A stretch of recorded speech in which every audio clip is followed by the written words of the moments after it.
ठीक है जी, लेसन है electric currents and it's chemical effect. देखो इलेक्ट्रिसिटी जब होती है ना तो तीन चीजें होती हैं, केमिकल रिएक्शन होता है, तभी इन्होंने लिखा है केमिकल इफेक्ट्स, मैग्नेटिज्म भी होता है और हीटिंग इफेक्ट भी होता है। तो सारे टॉपिक अलग अलग क्लासेस में पढ़ाए जाते हैं। तो जो हमारा है कि अगर इलेक्ट्रिसिटी है तो केमिकल रिएक्शन भी हो सकता है। अब we have already learned that materials which allow electricity to pass through them easily are known as conductor of electricity. हमने दो तरह के पढ़े हैं मटेरियल, कुछ अपने में से इलेक्ट्रिसिटी को पास करने देते हैं जिसको हम कहते हैं कंडक्टर्स, और कुछ मटेरियल्स ऐसे होते हैं जो अपने में से इलेक्ट्रिसिटी को पास नहीं करने देते, तो उनको हम कहते हैं इंसुलेटर्स। जो सारी मेटल्स हैं वो सारी आपकी कंडक्टर्स हैं, और प्लास्टिक वुड बेकेलाइट जो है वो इंसुलेटर है। कंडक्शन थ्रू लिक्विड्स, अब ये है कि सब कौन कौन से लिक्विड्स हैं जो कंडक्टर हैं इलेक्ट्रिसिटी के, मींस के जो लिक्विड्स हैं, डू लिक्विड्स कंडक्ट इलेक्ट्रिसिटी और can an electric current pass through liquid. बहुत सारे लिक्विड आप पढ़ते हो, सिंपल आपका वाटर है, मिल्क है, लेमन जूस है, अल्कोहल है।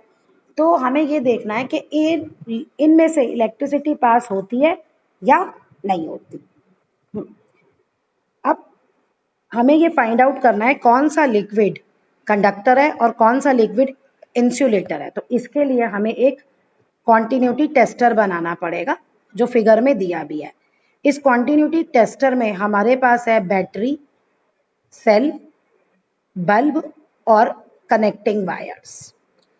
अब जिसको भी हमें करना है, फाइंड आउट करना है कि ये इंसुलेटर है या कंडक्टर है, तो जो डॉट्स है ना लास्ट की, उन दो डॉट्स को हम उस लिक्विड में डिप कर देंगे, और अगर बल्ब ग्लो करेगा तो वो उस लिक्विड से इलेक्ट्रिसिटी पास हो रही है तो वो कंडक्टर है, और अगर बल्ब ग्लो नहीं करेगा तो वो इंसुलेटर है।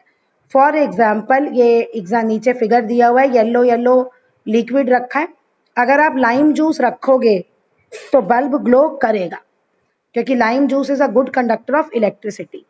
लेकिन अगर आप डिस्टिल्ड वाटर रखोगे तो बल्ब ग्लो नहीं करेगा क्योंकि lime juice does not conduct electricity, वो इंसुलेटर है। अब क्वेश्चन ये है कि क्या चीज होती है लिक्विड में जो इलेक्ट्रिसिटी प्रेजेंट करती है, किसकी प्रेजेंस है जिससे कि कोई लिक्विड इलेक्ट्रिसिटी कंडक्ट करता है और कोई लिक्विड इलेक्ट्रिसिटी कंडक्ट नहीं करता। Now we realise that some liquids do conduct electricity.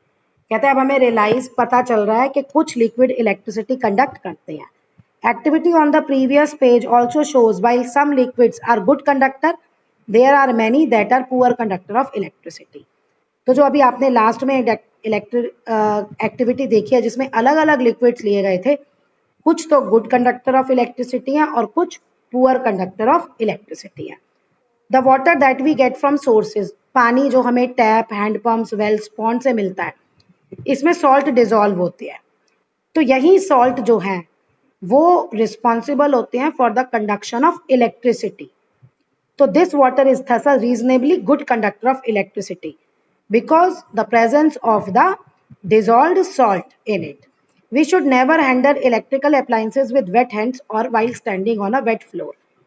अगर आप वेट फ्लोर, गीले फर्श पे हो या गीले हाथों से कभी भी इलेक्ट्रिकल अप्लायंसेस को नहीं छूना चाहिए। उसका रीजन ही यही है कि आपको इलेक्ट्रिक शॉक लगेगा क्योंकि वाटर जो है, वाटर से इलेक्ट्रिसिटी पास होके आपकी बॉडी में चली जाएगी। Water is a good conductor of electricity. Air जो है वो पुअर कंडक्टर ऑफ इलेक्ट्रिसिटी है क्योंकि अगर air good conductor of electricity हो गई तो जहां से भी करंट लीक होता है सबको करंट लग जाएगा वहां से।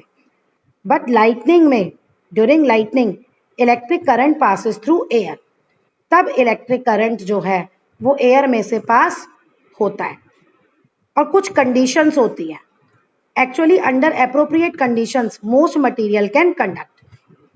बहुत सारे कुछ अप्रोप्रिएट कंडीशंस होती हैं जिसमें बहुत सारे मटेरियल्स इलेक्ट्रिसिटी कंडक्ट करते हैं.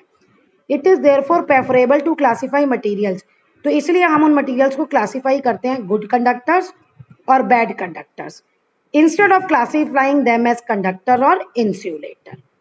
क्योंकि जो पुअर कंडक्टर हैं देखा जाए तो वह इंसुलेटर है, लेकिन कुछ कंडीशन में वो भी कंडक्ट करते हैं. तो इंसुलेटर कहने की बजाय हम उन्हें कहते हैं पुअर कंडक्टर.